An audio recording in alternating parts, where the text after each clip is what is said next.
আমরা পশ্চিম বাংলা থেকে 1 কোটি সাইকেল নিয়ে বেরিয়ে গেছি, ঢাকাটা দখল করবো। আমাকে পাগল বলবে না লোকে? সাইকেল নিয়ে গিয়ে কখনো দখল করা যায়? বর্ডারে মিলিটারি আছে, বর্ডারে বিএসএফ আছে। বাংলাদেশের লোক কি, পৃথিবীর লোক কেউ জানতো বাংলাদেশে আয়নাঘর আছে? জানতো? কেউ জানতো না। তিনি পতন হওয়ার পরে জানতে পারলো যে আয়নাঘরে কতগুলো মানুষকে সে মার্ডার করেছে। আমি যখন সরকারে বসবো, আমার ব্যাপারে আপনি কিছুই জানতে পারবেন না। শক্তি আমার হাতে, আমি আমার ইচ্ছা মতো কাজ করব। আমি যাকে তাকে জঙ্গি বানাতে পারবো। বড় কষ্ট লাগে, এই হারামখোর বাংলাদেশ আর ভারত নিয়ে মিথ্যাচার করছে, এমন মিথ্যাচার। আর আপনাদের পশ্চিমবাংলার মেদিনীপুরের একটা নেতা আছে, সে বলছে 1000 রিস্কা নিয়ে বেরিয়ে গেছে বাংলাদেশে, ঢাকা থেকে ভারত দখল করবে কলকাতাটা।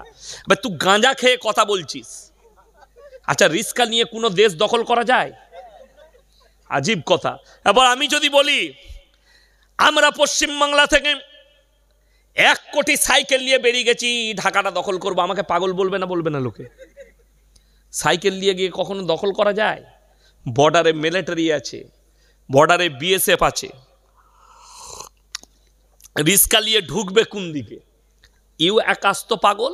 আর বাংলাদেশের সরকার বলেনি, 2-4টা খেপা পাগল রাস্তায় বলছে আমরা 4 ঘন্টার ভেতরে কলকাতাকে দখল করব। সে তো মাতাল, সে একটা বাজে লোক।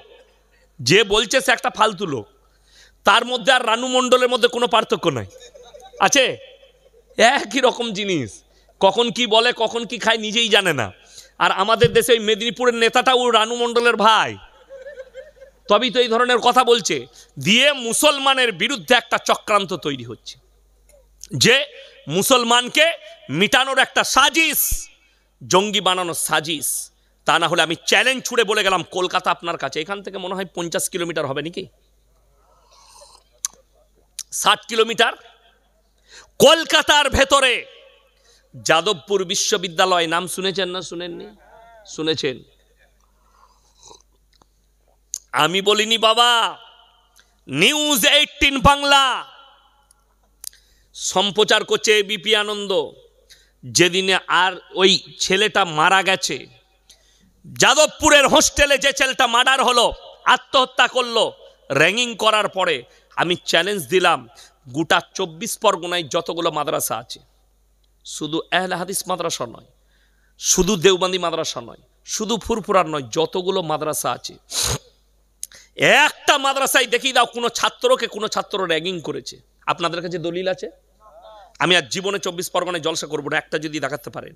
আপনাদের এলাকায় মাদ্রাসা আছে না নাই? একটা মাদ্রাসার বাথরুম থেকে মদের বোতল তো অনেক দূরের কথা, একটা সিগারেটের প্যাকেট দেখাতে পারলে আমি আর 24 পরগনায় জলসা করব না। বড় কষ্টের বিষয়। যাদবপুর বিশ্ববিদ্যালয়ে মিডিয়ারা বলছে তার বাথরুম থেকে স্যাক্সের ট্যাবলেট পাওয়া গেছে, নিরোদের প্যাকেট পাওয়া গেছে, মদের বোতল পাওয়া গেছে। আমি বলিনি, এখনো ইউটিউব আর ফেসবুকে বাসছে। যাদবপুর বিশ্ববিদ্যালয়ের পাশে যে পাড়াটা আছে, সেই পাড়ার হিন্দু মা বোনরা বলছে ওই হোস্টেলের কামরা থেকে, ছাদ থেকে ওই ছাত্ররা টন কাটত। যদি আমাদের কোনো মেয়ের দেখাশোনা হতো তো তারা ছাদ থেকে বলতো যে দিদি আমরা থাকতে আবার অন্য ছেলে দেখছো কেন? এই ধরনের নোংরা ভাষা প্রয়োগ করত, মদের বোতল ছুঁত, স্যাক্সের ট্যাবলেট ছুঁত। এটা আমরা বলিনি। আপনার মাদ্রাসায় পাশে যদি কোনো পড়োশি থাকে, আপনি জিজ্ঞেস করে দেখুন মাদ্রাসার তালবিলিমরা তাদের মেয়ের দিকে চোখ উঠিয়ে দেখেছে কিনা। বড় কষ্ট লাগে। এরপরেও বলছে এরা জঙ্গি তৈরি করে, এরপরেও বলছে মাদ্রাসায় আতঙ্কবাদী তৈরি হয়। আর তা নাহলে তোমার যেটা ইচ্ছা, তুমি যে মাদ্রাসা বলবে সেই মাদ্রাসায় এসো। তোমার যদি আরবি কিতাবগুলো পড়ার যোগ্যতা না থাকে, তা আমাদের মতো মৌলবীকে বলো আমরা কোরআনটা পড়ে মানে করে দেবো, আমরা আরবি কিতাবটা পড়ে মানে করে দেবো, আমরা ইবারতটা পড়ে মানে করে দেবো, আমরা তালিমুল ইসলামটা পড়ে দেবো, আমরা নুরানি কায়দাটা পড়ে তোমাকে মানেটা বলে দেবো। সেখানে কি শেখানো হয়? বোর্ডেতে অঙ্ক করাচ্ছে ওই মাদ্রাসায়, হারামখোর বলছে বোর্ডেতে বোমের ফর্মুলা শেখাচ্ছে। বাস্তব কথা বলছি, এইটাই সম্প্রচার করেছে এবিপি আনন্দ। তো যেমন কিছুদিন আগে একটা মালকে আমি ঠান্ডা করেছি। আমি যদি এদের পেন্ডে পড়ি, এই আজ থেকে পড়লাম, আমি রাজ্যের বাইরে ছিলাম, কত দূর ছুটে সেটা দেখব। ওই নাজিয়া ইলাই খান বলে মেয়েটা অনেক ছুট ছিল, সে আবার একটা ইসে বলেছে, এই মলবিকে আমি থাপ্পড় মারবো, তুই আমাকে থাপ্পড় মারবি, তোকে আমি জুতোর মালা পরাবো। অত সহজ নয়। আমার গলায় কোনো পাটির পাট্টা লাগানো নাই। কুত্তা দুটো কন্ডিশনে চিল্লায়। কুত্তা কটা কন্ডিশনে চিল্লায়? দুটো। হয় পাগল হয়ে গেছে তখন চিল্লাবে, আর তা না হয় তার মালিক পাশে দাঁড়িয়ে আছে বলে সে চিল্লাচ্ছে।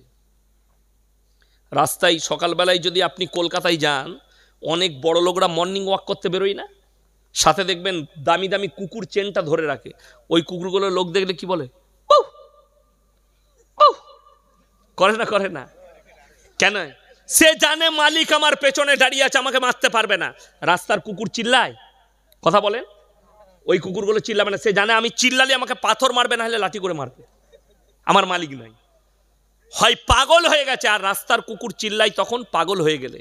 এই নাজিয়া ইলাই খান হয় ই পাগল হয়ে গেছে, তা না হলে এর পেছনে এর পাট্টাটা ধরে এর গলায় পাট্টা দিয়েছে, এর মালিক দাঁড়িয়ে আছে বলে কুকুরের মতো চিল্লাচ্ছে, প্রতিনিয়ত ইসলামকে গালি দিচ্ছে। আমি বলেছি 10 মিনিট সময় নেব না, আমার 50টা মিডিয়া থাকবে, লাইভ চলবে, গোটা পৃথিবী দেখবে। আর তোর যতগুলো ইলেকট্রিক ছেলের আছে রিপাবলি থেকে, দালালের মার্কাগুলো সব নিয়ে আসবি। 10 মিনিটের ভেতরে আমি কোরআন হাদিস থেকে দলিল দিয়ে তো মুসলমান নয় এটা আমি প্রমাণ করে দেবো ইনশাআল্লাহ। ও যে মুসলমান নয় এটা আমি প্রুফ করে দেবো, একদম আমার কাছে দলিল আছে, আমি প্রুফ করে দেবো। আচ্ছা, কোনো চোর বলে আমি চোর লয়?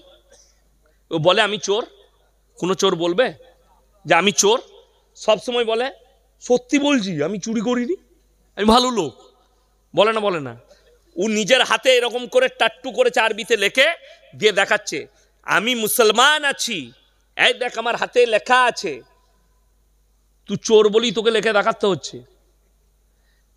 আমি আপনাদেরকে প্রুফ দেবো যে আমি মুসলমান। আপনারা আমার বক্তব্য বুঝতে পারছেন না যে আমি কোরআন হাদিসের বক্তব্য দিচ্ছি?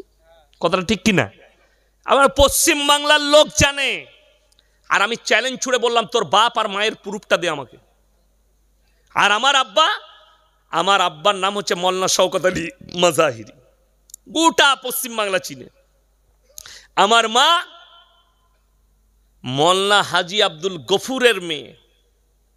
আমার মা জীবনে আত্মীয় বাড়িও যায়নি। আমার মা জীবনে খুব অসুস্থ হলে ডাক্তারখানা ছাড়া কোনো বিয়ে ঘরে যাই না।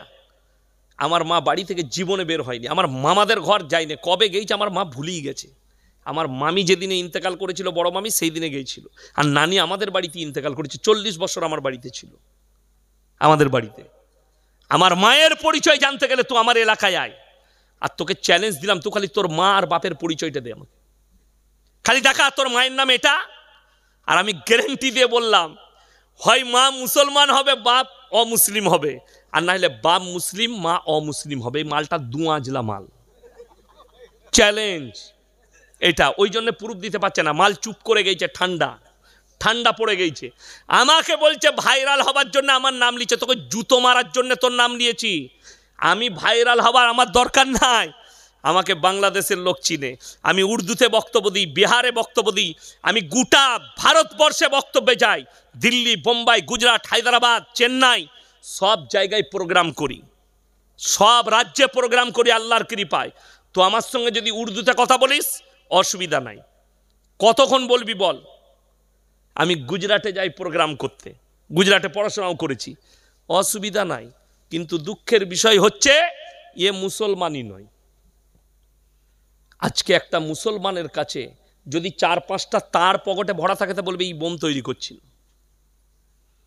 আজকে মাদ্রাসাকে বলছে সন্ত্রাসের আতুর ঘর। আমি বলতে চাই এবিপি নিউজকে, খবর সম্প্রচার করো। উড়িষ্যার স্বাস্থ্যমন্ত্রীকে 1 বছর আগে তার বডিগার্ড এসআই তাকে গুলি করে হত্যা করেছে গাড়ির মধ্যে। সেই এসআইটা, ওই জঙ্গিটা কোথায় তৈরি হয়েছে, কোন মাদ্রাসায় পড়াশোনা করে চাকরি পেয়েছিল, তোমাদের কাছে জানতে চাই। বিশ্বাস করুন, আমরা মাদ্রাসায় তারবিয়ত দিই। কোরআন যে শিক্ষাটা দেয়, আমি প্রথমে আয়াত শুনিয়েছি, যারা আমার হিন্দু ভাই বায়ান শুনছেন তারাও শুনে যান। আপনাদেরকে ওয়েলকাম জানাচ্ছি মাদ্রাসায়, আপনাদেরকে ওয়েলকাম জানাচ্ছি মসজিদে। মসজিদে ইমামরা খুতবা দেয়, দেয় না? দেয় না? আচ্ছা, কেউ বলেছে যে তোমরা ঘর থেকে মসজিদ থেকে বেরিয়ে হিন্দুদিকে কেটে দিবে?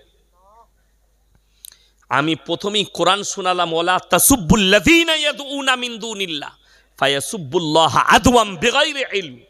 তোমরা তাদের ধর্মকে দেবদেবীকে গালি দিও না, অজ্ঞাত অবস্থায় সে তোমার আল্লাহকে গালি দিবে। রাসূল আকরাম সাল্লাল্লাহু আলাইহি ওয়াসাল্লাম, দুঃখের সঙ্গে বলছি, তিনি যেদিনে মক্কা বিজয় করেন, আল্লাহর হাবিব সাল্লাল্লাহু আলাইহি সাল্লাম 5টা কথা জারি করলেন সাহাবীদের কাছে, এ আমার সাহাবীরা শোনো। সেদিনে সাহাবীরা তলোয়ার নিয়ে দাঁড়িয়ে গেছেন, আজকে বদলা লুব, আজকে বদলা লিবার দিন। আল্লাহ নবী বললেন, হে আমার সাহাবীরা বসো, ক্ষান্ত হও, তোমরা যে বলছো বদলা লুব, আমার 5টা হুকুম পালন করো। নাম্বার 1, বৃদ্ধকে মারতে পাবে না, জোরে বলুন সুবহানাল্লাহ। নাম্বার 2, বৃদ্ধাকে মারতে পাবে না। নাম্বার 3, শিশুকে মারতে পাবে না। নাম্বার 4, আত্মসমর্পণ করলে মারতে পাবে না।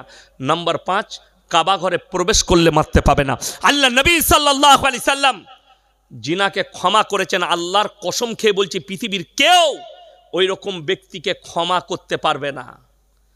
কেউ যদি আপনার বাপকে মার্ডার করে আর সে যদি আপনার চোখের সামনে এসে যায় যে আমি মার্ডার করেছি, তাকে আপনি ছাড়বেন না মার্ডার করবেন?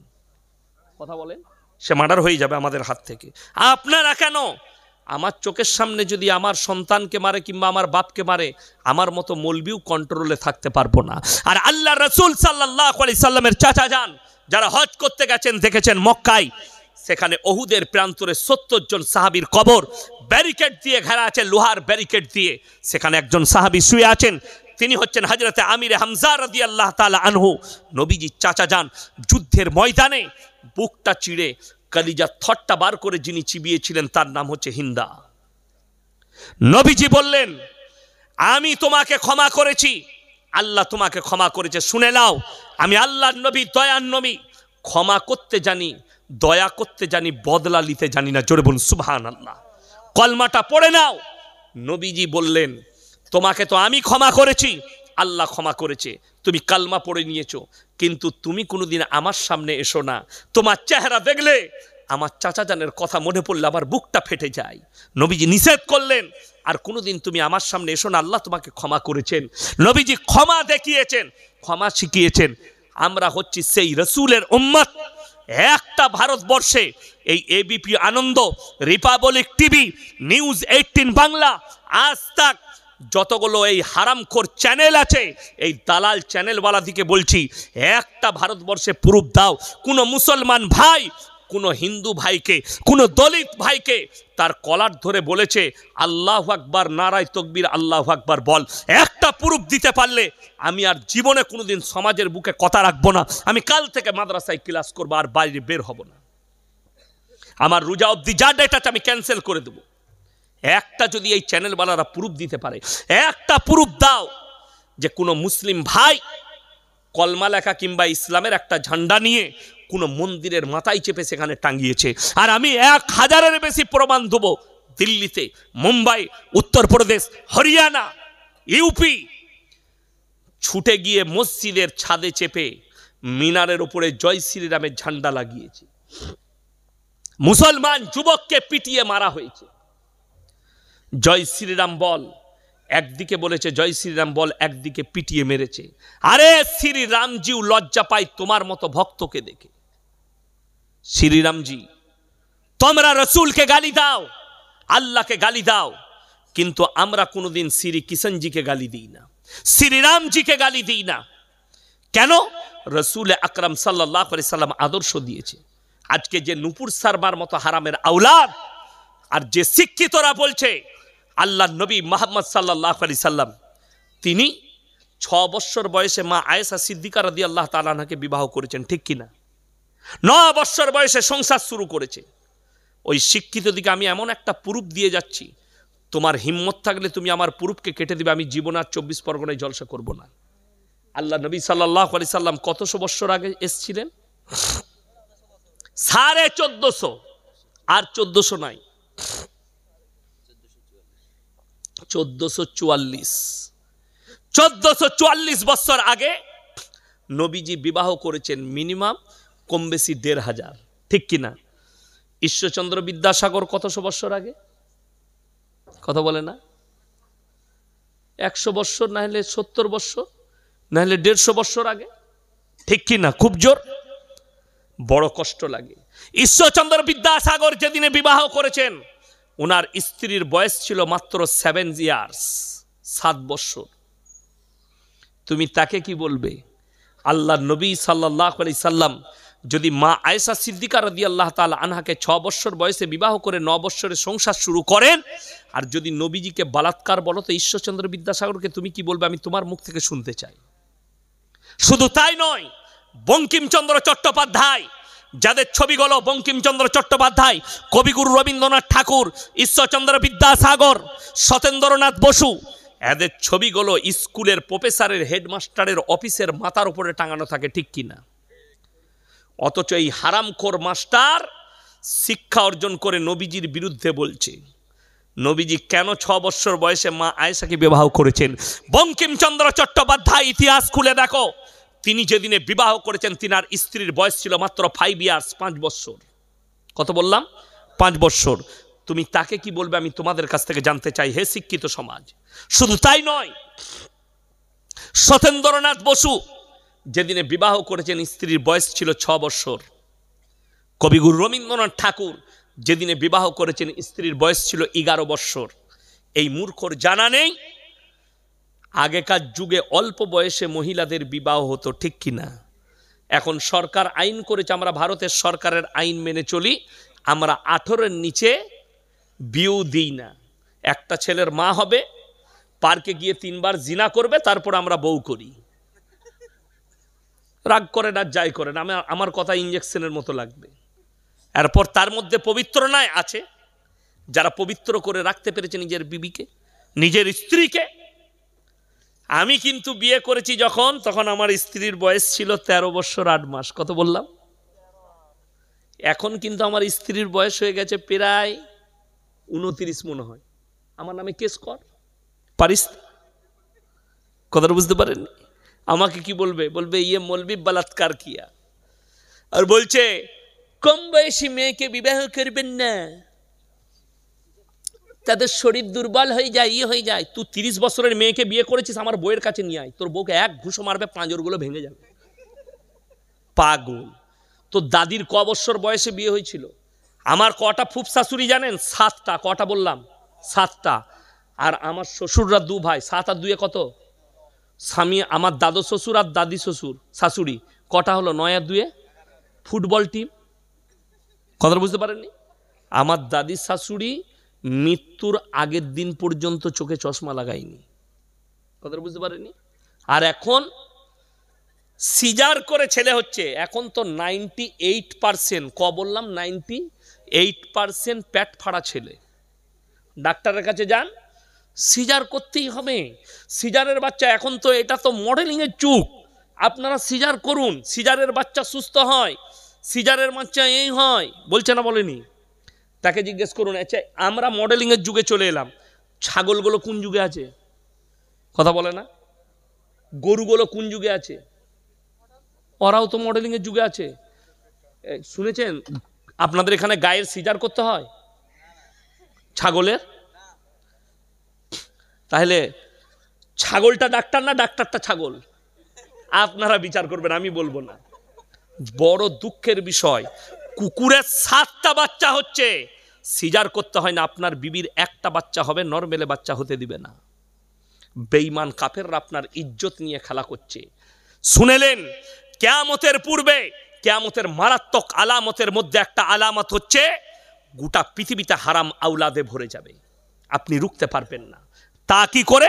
প্রমোট কি করে পাবে? শুনেলেন, ঠান্ডা মাথায় আপনার আমার সন্তানকে তারা জিনায় লিপ্ত করছে, আমরা বুঝতেই পারি না। এই যে 25শে ডিসেম্বর, আমরা বলিনি, কলকাতার মিডিয়া এইবারে আর সমীক্ষা দেয়নি, সমীক্ষা দিয়েছে, আমি পেপার পড়ার সময় পাইনি।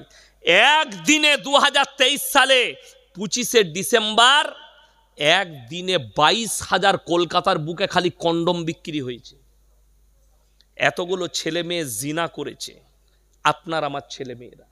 ঠান্ডা মাথায় 25শে ডিসেম্বর জিনা করা, 1 জানুয়ারি জিনা করা। তারা নাম রেখেছে ভ্যালেন্টাইন ডে, 14 ফেব্রুয়ারি নাম রেখেছে ভ্যালেন্টাইন ডে, কাজ হচ্ছে জিনা করা। নাম রেখেছে রোজ ডে, কাজ হচ্ছে জিনা করা। নাম রেখেছে কিস ডে, কাজ হচ্ছে জিনা করা। এইগুলো সব জিনার এক একটা রাস্তা তারা খুলে রেখেছে। আপনি আমি বুঝতেই পারি না, আমার সন্তান বুঝতেই পারে না। আপনাকে স্যাম্পল বলি দিই, আজকে আমি ইয়াসিন জলসা করতে এসেছি, আমাকে যদি বলেন মৌলী সাহেব আপনার পরিচয় কি, আমি বাপের নাম লুবো না মায়ের? কথা বলে না, বাপের। আপনাদিকে আমি যদি ভাইকে বলি ভাই আপনার পরিচয় কি, ইনি বাপের নাম বলবে না মায়ের? বাপের। বাবা যদি মারাও যায় তাও বলবে আমি মৃত অমুকের সন্তান, ঠিক কিনা? আপনাদের এখানে ছাগলের ছানা হয় না, হয় না? আপনারা ছাগলের ছানা বলেন না পাঁঠার ছানা? ছাগলের। গায়ের বাচ্চা হলে গায়ের বাচ্চা বলেন না পাঁঠার, ষাঁড়ের গায়ের বাচ্চা। আল্লাহ তাআলা ইনসানের পরিচয় ঘটিয়েছে বাপের দ্বারা, আর জানোয়ারের পরিচয় ঘটিয়েছে মায়ের দ্বারা। একটা ছাগল মাঠে গেলে 5টা পাঁঠা তার সাথে মিলামিশা করতে পারে, কার বীর্য থেকে বাচ্চা হয়েছে এটা আল্লাহ ছাড়া কেউ জানে না, ঠিক কিনা? একটা ষাঁড়, একটা গাই মাঠে গেলে 5টা ষাঁড় মিলামিশা করতে পারে, কার বীর্য থেকে বাচ্চা হয়েছে এটা আল্লাহ ছাড়া কেউ জানে না। যে মহিলাদের মনে মনে হচ্ছে একটা পুরুষ ইসলামে 4টা বিয়ে করতে পারে, কিন্তু একটা মহিলা কেন 4টা স্বামী রাখতে পাবে না, সেই দুর্বল মহিলা দিকে বলছি, সেই ইমান হারা মা বোনের দিকে বলছি, শোনো, তোমরা যদি 4টা স্বামী রাখতে দাও তোমাদের মধ্যে আর জানোয়ারের মধ্যে কোনো ফারাক থাকবে না। কেন? বাচ্চাটা কার সংশয় দাঁড়িয়ে যাবে, সংশয় দাঁড়াবে। আজকে ভারত ছাড়া, ইসলামিক কান্ট্রি ছাড়া বেঈমান কাফেরদের যতগুলো দেশ আছে, London, America, Japan, German, Britain যতগুলো আছে, উত্তর কোরিয়া, দক্ষিণ কোরিয়া, চাইনা, তারা তাদের দেশে পার্লামেন্টে পাশ করিয়েছে এরপর থেকে যতগুলো বাচ্চা হবে তারা নিজের পরিচয়, মায়ের পরিচয়ও বাঁচতে পারবে। মা জিনা করবে, এখন তো নাম দিয়েছে রিলেশন। আমাদের সমাজের যুবকরা মৌলবীদের থেকে ভালোবাসে আমাকে, কিন্তু চুল কাটে শুয়োরের মাথার মতো। সেলফি নিচ্ছে আমাদের, হুজুর একটা সেলফি নেব, আর চুলটা হচ্ছে শুয়োরের মাথার মতো কেটেছে, এরকম করে তুলে দিয়েছে ওপর দিকে, মনে হচ্ছে শুয়োরের মাথাটা। ভালোবাসে আমাকে, আর প্যান্ট পড়েছে সালমান খানের মতো ছিঁড়া হারাম করে হুঁটো বেরিয়েছে। হ্যাঁ, ওই রকমই বেঈমান কাফেররা তো তাদের মেহনতে কামিয়াবি লাভ করেছে। বুখারী শরীফের হাদিসে আছে, আপনারা কি মনে করছেন বুখারী হাদিসটা আমরা মৌলবীরাই পড়ি, বেঈমান কাফেররা পড়ে না? তারা আপনার বিরুদ্ধে সাজিশ করার জন্যে, ষড়যন্ত্র করার জন্য তারাও রসুলের হাদিসগুলো পাই টু পাই ভাবে পড়ে এবং অনুসরণ করে কিভাবে ইমানকে ধ্বংস করা যায়। রসুলের হাদিসে আছে টাকনুর নিচে কাপড় যারা পড়বে জাহান্নামের আগুনে ওই অঙ্গগুলো জ্বালানো হবে এবং তারা জান্নাত পাবে না, রসুলের হাদিস। বেঈমান কাফেররা, পুরুষরা, বেঈমান কাফেররা সাজিশ করলে এমন প্যান্ট তৈরি করো, এরা যেন প্যান্টের সাথে সাথে রাস্তায় চললে শুয়োরের গু, কুকুরের মুখ সব নিয়ে যেন মসজিদে ঢুকে, একবারই টাকনুর নিচে। ঠিক বললাম না? আমাদের দেশের কিছু ছেলে মসজিদে ঢুকে প্যান্টটা উঁচু করে গুটুচ্ছে। আচ্ছা, নামাজ পড়ার সময় খালি প্যান্ট গুটিয়ে পড়া সুন্নত না অল টাইম টাকনুর ওপরে পড়া? আমি গত বছরে মুম্বাই যাচ্ছিলাম, কলকাতার এয়ারপোর্টে আছি, আমার সামনে একটা ছেলে দাঁড়িয়ে আছে, বিহারি মুসলমান। তো সে এমন একটা প্যান্ট পরেছে পেছন থেকে মনে হচ্ছে খুলে পড়ে যাবে। তো আমি বললাম ভাইয়া থোড়া উপর কর লো তো পিছে গড়বড় হয়ে যায়গা। সে কি বললে জানেন? বললে হজরত ইয়ে স্টাইল হ্যাঁ। আমরা সালা ऐसा भी डिजाइन का पैंट निकाल चुका है।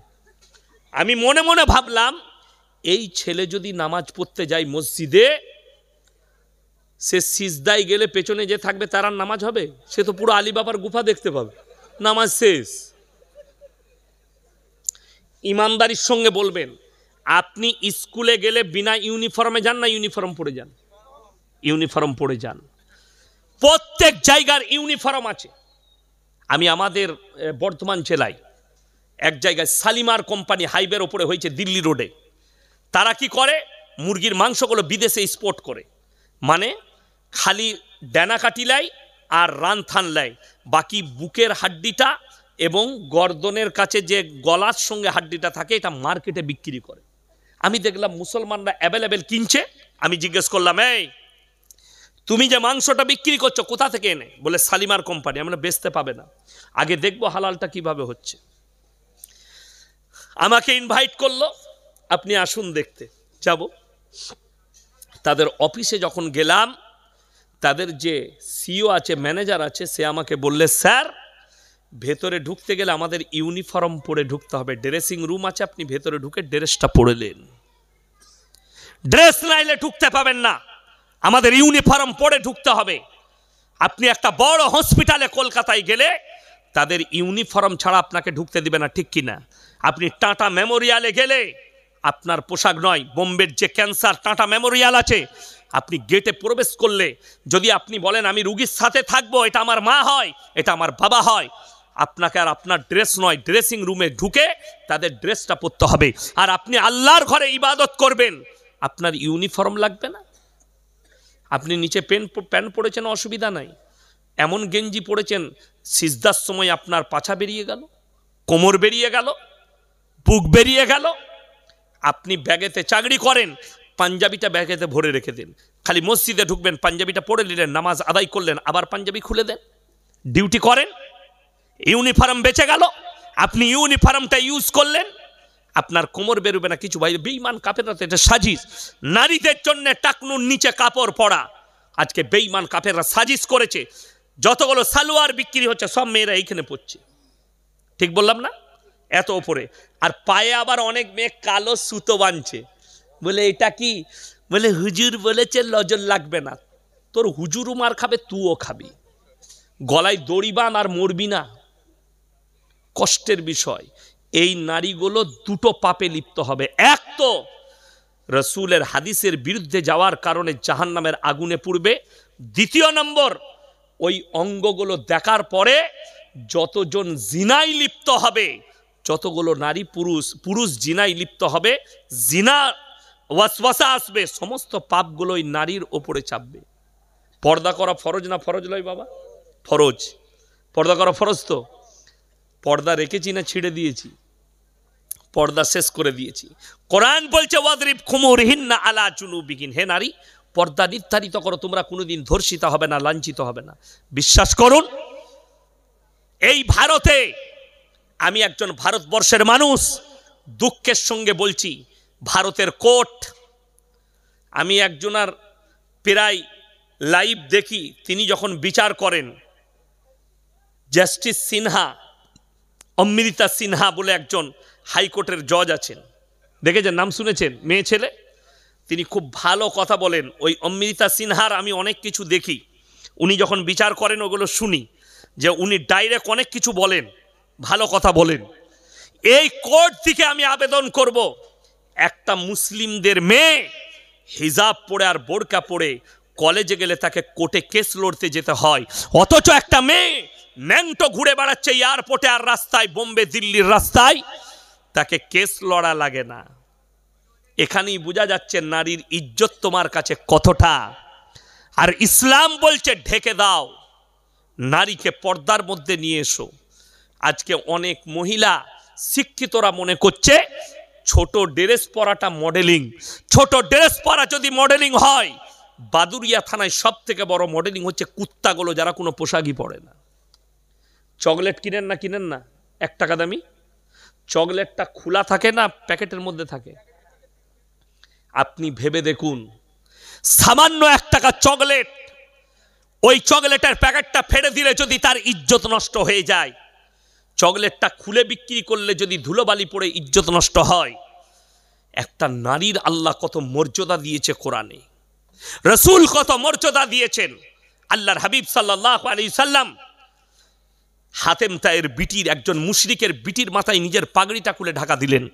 সাহাবীরা বললেন ইয়া রাসূলুল্লাহ, মুশরিকের বিটি। নবীজি বলেন, ধমক দিলেন, শোনো, আমি মেয়েদের মাথা ঢাকতে এসেছি, খুলতে আসিনি। জোরে বলুন সুবহানাল্লাহ। নবীজি মেয়েদের মাথা ঢাকতে এসেছেন, শরীর ঢাকতে এসেছেন, খুলতে আসেননি। আমার ভাই, আপনার বাদুরিয়া বাজারে কেউ যদি কলাগুলো ছিলে বিক্রি করে, মাছিগুলো কোথায় বসবে? কলাটা কেউ কিনবে? ধুলো পড়েছে।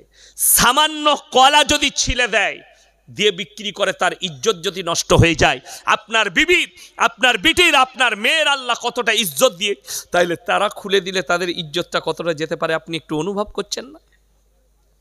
1 টাকার চকলেটের ইজ্জত আপনার কাছে আছে, আপনার বিটির ইজ্জত আপনার কাছে নেই। 1 টাকার চকলেটের ইজ্জতটা বুঝলেন, আপনার স্ত্রীর ইজ্জত বুঝলেন না। আজকে মুসলমানদের একটা বিয়ের অনুষ্ঠান, নারী পুরুষ একসাথে প্যান্ডেলে বসে খায়, বেশিরভাগ নারী যে পোশাক পরে আসে, শয়তানু তাদেরকে দেখে লজ্জা পায়, ঠিক কিনা? আমি আজকে 17-18 বছর বিবাহ খাওয়া ছেড়ে দিয়েছি, অনুষ্ঠান বাড়িতে যাওয়া ছেড়ে দিয়েছি। তার কারণ হচ্ছে এই নারীদের বেপরদাহি আর হারাম পোশাক পরা, প্যাট আর পিঠ আর বুক বার করে তারা বেপরদাভাবে শুনেলেন অলিমা খাওয়া সুন্নত, অলিমা খাওয়ানো সুন্নত। তার মানে এটা নয়। আজকে তো আমাদের দেশের লোক বুক ফুলিয়ে বলে আমি খাসির বিরিয়ানি খাওয়ালাম, টাকাটা কার? মেয়ের বাপের। তুমি তো পাঁঠা বিক্রি করে লোককে খাওয়াচ্ছ, বেটা লয়, পাঁঠা বিক্রি করেছে দিয়ে খাওয়াচ্ছে। পণ্যিয়া হারাম না হালাল? হারাম। তাহলে তুমি লোকের পয়সায় খাইয়ে বলছো অলিমা খাওয়াচ্ছি না, মেয়ের বাপের নয়। তোমার যদি ওয়াকাত থাকে, অলিমা শুনেলেন সুন্নত কেমন, 10টা লোক জড়ো হলো, আমার বেটার বিয়ে দিয়েছি কালকে, ভাই আমি 1 পিস করে রসগোল্লার একটু পানি খাওয়াচ্ছি আপনাদিকে, ওইটাই অলিমা হয়ে গেল, খাইয়ে দিলেন। শুধু তাই নয়, আপনার ওয়াকাত আছে, আপনি 10 জনকে খাওয়াবেন, 2 কিলো একটা মুরগি নিয়ে এসে আলু দিয়ে রান্না করে 10 জনকে খাইয়ে দিলেন, অলিমা হয়ে গেল। গ্রাম লাচিয়ে খাওয়াতে হবে, এটা ফরজ নয়। বুঝতে পেরেছেন না পারেননি? কথাটা বুঝতে পেরেছেন? গ্রাম লাচিয়ে খাওয়ানোটা ফরজ নয়। ওই জন্য সবাই নিয়ত করলেন আমরা দিনের ওপরে প্রতিষ্ঠিত হব, জোরে বলুন ইনশাল্লাহ। সবাই বিবিদিকে পর্দা করবো, জোরে বলুন ইনশাল্লাহ। মেয়েদিকে পর্দা করুন। শুনেলেন, আমি আর ইনি ধরলেন ক্লোজ বন্ধু। আচ্ছা, ক্লোজ বন্ধুতে ইয়ার কি হয় না? হয় না? হয়। আমি যদি মজাক করে বলি, এটা আমি লাস্ট চ্যাপ্টার বলছি, যদি আপনি পর্দাটা বুঝবেন তা বুঝে যাবেন। লাস্ট চ্যাপ্টার বলছি, ইনি আমার কাছের মানুষ, আমি যদি ইয়ারকি মেরে বলি ভাই একটা কথা বলবো, বলো আপনার বইয়ের ব্লাউজের সাইজ কত, সম্পর্ক থাকবে না ছিন্ন হবে?